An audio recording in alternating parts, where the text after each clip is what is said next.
그래요. 여기는 지금 청양 읍내에서 조금 벗어나서 장성리라는 곳에 와 있는데 한평 이씨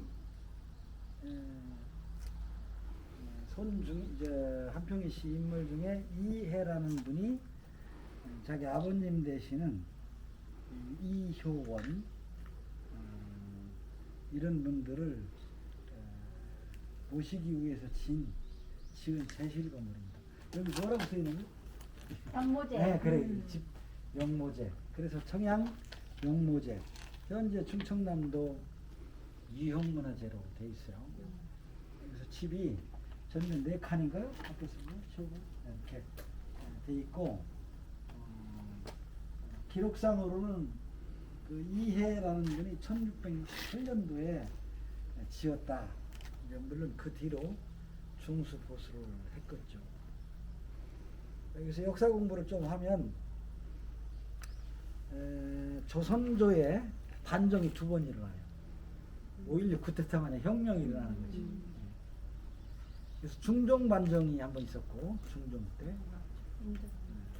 그 다음에 이제 우리가 역사에서 배우는 인조 반정이 1623년도에 인조 반정이 일어나요.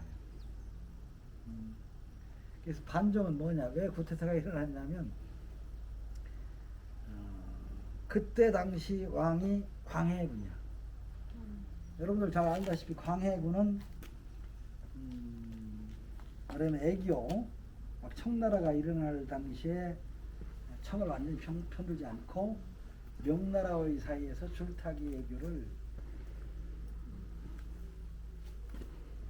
잘했다고 진짜 잘했어요. 그래서 그런 공이 있는 분인데 결과적으로는 지금 임금 중에 연산군, 광해군은 임금 소리를 못 듣고 있습니다. 그래서 왕이 된 분들은 실록, 선조실록, 뭐 이렇게 정조실록, 실록이라고 하는데 왕이 못 된 사람은 군은 일기야. 그래서 연산군 일기, 광해군 일기. 그래서 사실은 이 집 집안은 광해군 때 피해를 본 집안이야. 그래서 아까 얘기했던 이해라는 분이 이 집을 졌는데 그분 형은 광해군의 폭정 또 아버님이 귀양가고 이효원이라는 그래서 그 울분을 참지 형이 죽었다는 거야. 그러면 이제 광해군 얘기를 왜 꺼냈냐면 이제 거기에 연관되는 집이기 때문에 그래서 결과적으로 여기 이해라는 분은 공을 세운 분이야. 광해군을 쳐주시고 인조가 되는데 그래서 광해군이랑 무슨 그 잘못한 게 있어가지고 쫓겨나느냐 그 이유를 좀 말해야 할 거 아니야, 그죠?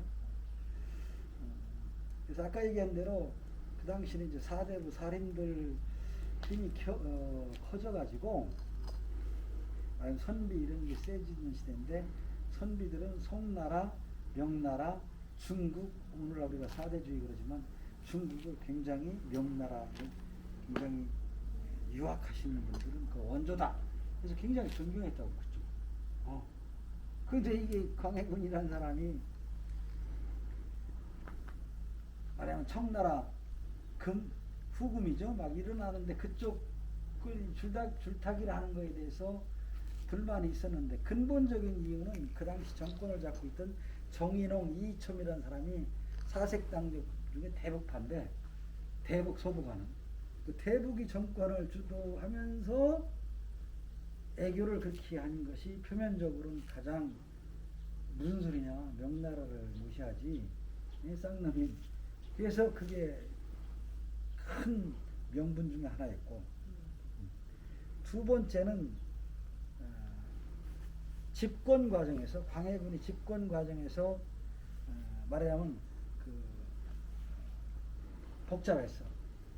큰 양반이 손이 없어서 선조 때부터 여러분 다 임진왜란 알다시피 선조가 임진왜란 벌어지자마자 막 의주까지 피난 간 거 아니에요. 서울을 버리고. 그럴 적에 아들이 광해군이 굉장히 역할을 많이 했습니다. 거의 육지에서는 이순신 못지않게 전국을 돌아다니면서 조선왕조는 살아있다 이런 식으로 역할을 하는 분이 광해군입니다. 세자, 그래서 일찌감치 세자가 됐는데 나이가 먹으니까 선조가 옛날에 왕은 죽을 때까지 하니까 돌아가실 때까지 하니까 굉장히 그 견제의 대상이었어요. 그러다가 새로 이렇게 그 태생의 한지가 광해군은 후궁의 아들이야. 원소는 없었어요. 죽고. 근데 나중에 장가 들어서 난 분이 정실에서 난 분이 그 유명한 영창대군이에요.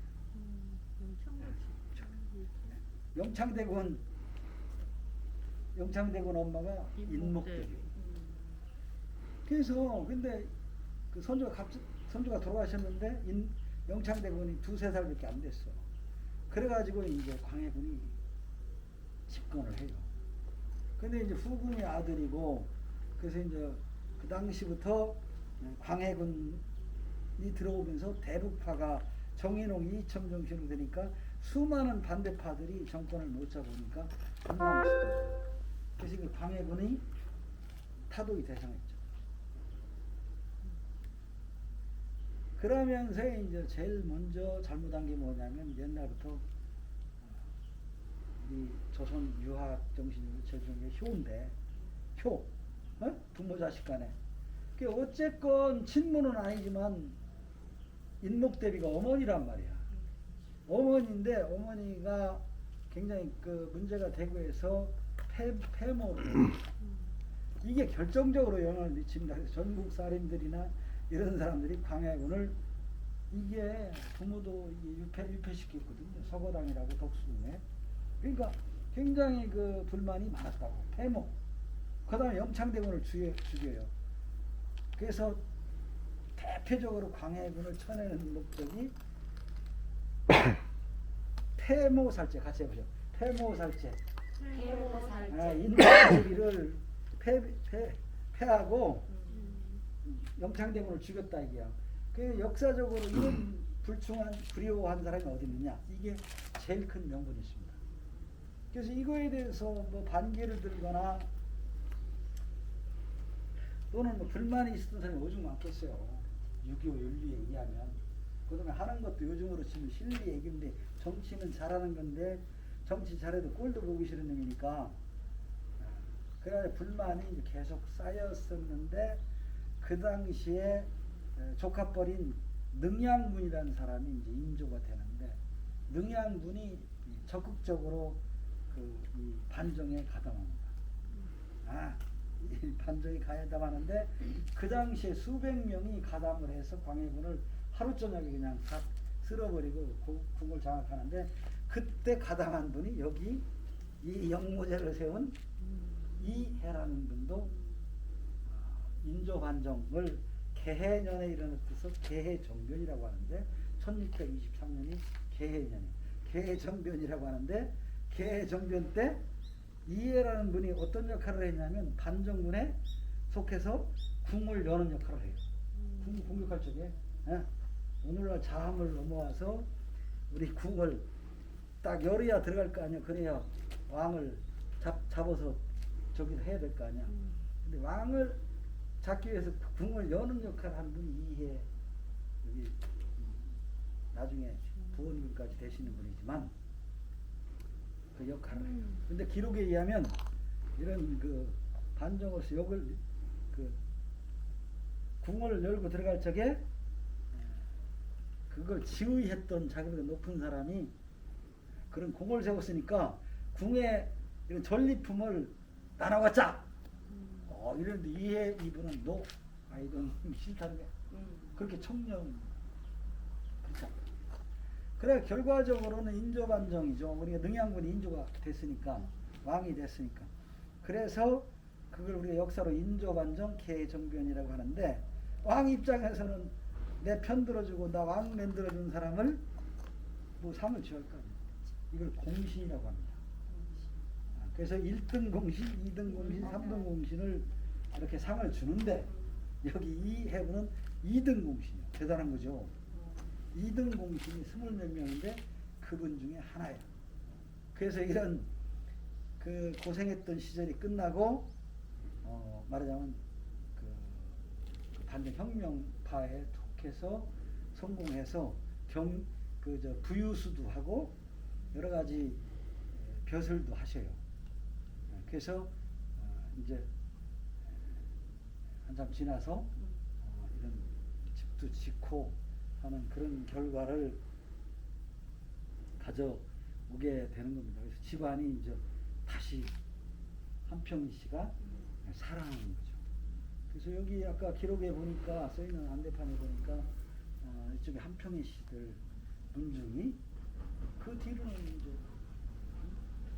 안정돼서 한평희 씨 분들이 살면서 이제 그러니까 이제 훌륭한 벼슬도 하시고 그 전 때도 벼슬을 하신 분이 있었지만은 그런 분들을 이제 모시고 제사도 잘 모시기 위해서 영모제를 쳐서 제사도 지내고 기일에 그런 역할을 했던 집이 영모제다. 이런 말씀입니다. 그래서 한평희 씨 이해되시는 분이 지은 집이다. 역사적으로 그렇게 정리할 수